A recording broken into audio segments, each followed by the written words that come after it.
तो ये लेक्चर का पार्ट 3 है जिसमें हम डिस्कस करेंगे क्वासाई एक्सपेरिमेंटल रिसर्च। तो अभी तक हमने पिछले लेक्चर में पढ़ा था एक्सपेरिमेंटल रिसर्च और अब वर्ड साथ आ गया क्वासाई एक्सपेरिमेंटल रिसर्च। तो बेसिकली इस वर्ड को समझते हैं। क्वासाई प्रीफिक्स यानी पहले लगने वाला, और जो एक वर्ड था सफिक्स बाद में लगने वाला। तो क्योंकि एक्सपेरिमेंट के पहले लगा हुआ है क्वासाई तो प्रीफिक्स है, और इसका मतलब होता है रिजेंबलिंग यानी रिजेंबल करना, उस तरीके का होना, उस तरह का होना। क्वासाई एक्सपेरिमेंट रिसर्च जो होती है वो रिसर्च की तरह की होती है।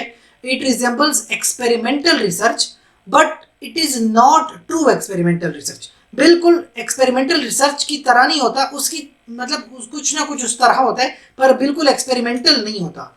क्यों एक्सपेरिमेंटल नहीं होता टोटली? एक तो इसमें रैंडमाइजेशन नहीं है। मैंने जो आपको प्रीवियस वीडियो में बताया कि हर तरह की रिसर्च हो पहले पहले रैंडमाइजेशन होती है। क्वासाई में पहली चीज तो रैंडमाइजेशन नहीं होती है, ठीक है।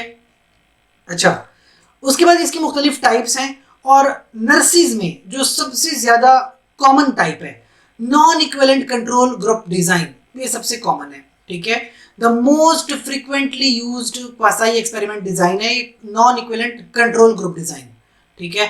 इसमें बिफोर और आफ्टर डिजाइन है। ये इंटरवेंशन होगी, इंटरवेंशन से पहले टेस्ट लिया जाएगा और इंटरवेंशन के बाद में टेस्ट लिया जाएगा, यानी नॉन इक्विवेलेंट में प्री टेस्ट और पोस्ट टेस्ट होता है। अच्छा, कभी कभी पोस्ट टेस्ट ओनली भी हो सकता है, या टाइम सीरीज डिजाइन भी इन्हीं में आते हैं।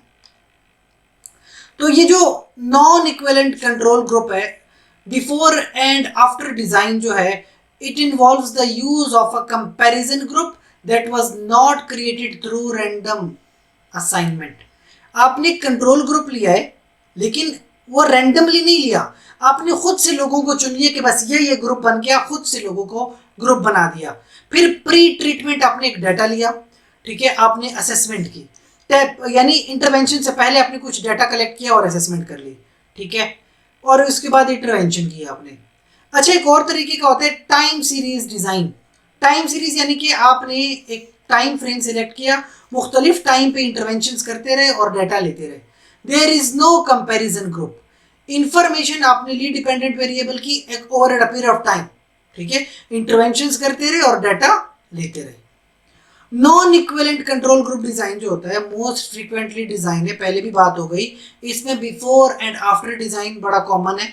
उसमें क्या होता है, टू और मोर ग्रुप्स, दो या दो से ज्यादा ग्रुप्स होते हैं, observed before and after the implementation of intervention, कि आपने दो ग्रुप्स लिए, एक बीच में इंटरवेंशन की, ठीक है। तो ये प्री टेस्ट और यहाँ पे इंटरवेंशन के बाद पोस्ट टेस्ट और फिर कंपैरिजन। तो देखें, experimental group, control group, pre test, यहां पे आपने क्या कर दी, इंटरवेंशन, जबकि कंट्रोल में कोई इंटरवेंशन नहीं है। फिर पोस्ट टेस्ट और आपस में कंपैरिजन। ये एक आपको एग्जांपल के तौर पे बताया गया है। Effect of educational programme for nurses about the pregnancy induced hypertension on their knowledge in Port Said hospitals, ठीक है।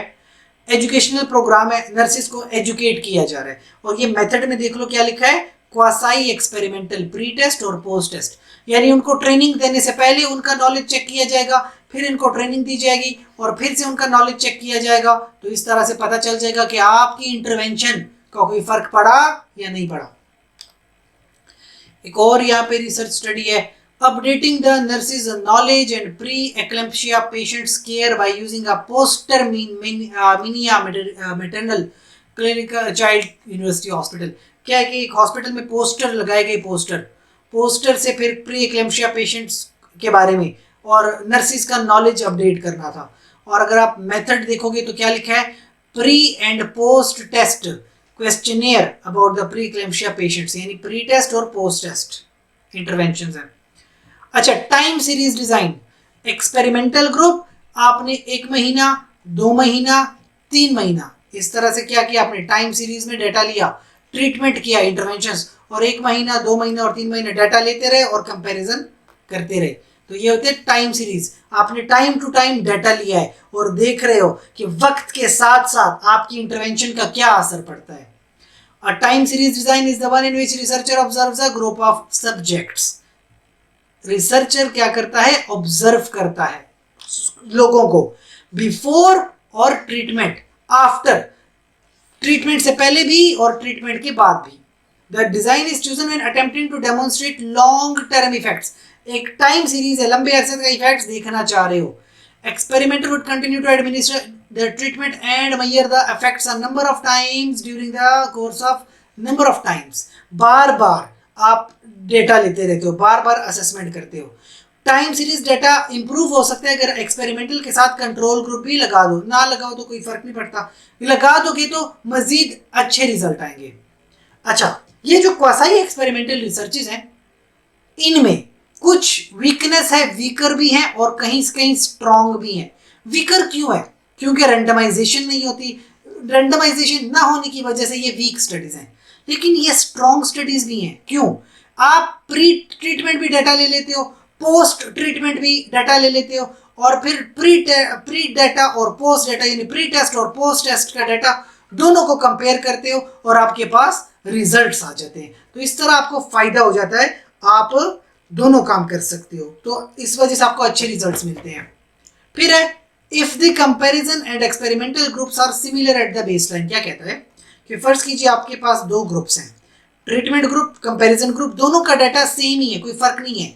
आपने इंटरवेंशन की, ठीक है, ऑन द ट्रीटमेंट डाटा, और फिर आपने दोनों का डाटा लिया तो आपने देखा कि इसमें कोई फर्क पड़ा है. तो ये जो फर्क पड़ा ना, पहले कोई फर्क नहीं था और अब फर्क है. तो यानी फर्क क्यों आया? आपकी इंटरवेंशन से आया है. तो दैट मीन्स कि आपको एक अच्छा डाटा मिल जाता है, एक अच्छा रिजल्ट मिल जाता है. Note that in quasi experiment the term comparison group, ये जो कंट्रोल ग्रुप होता है इसको कंपैरिजन ग्रुप भी कह सकते हो.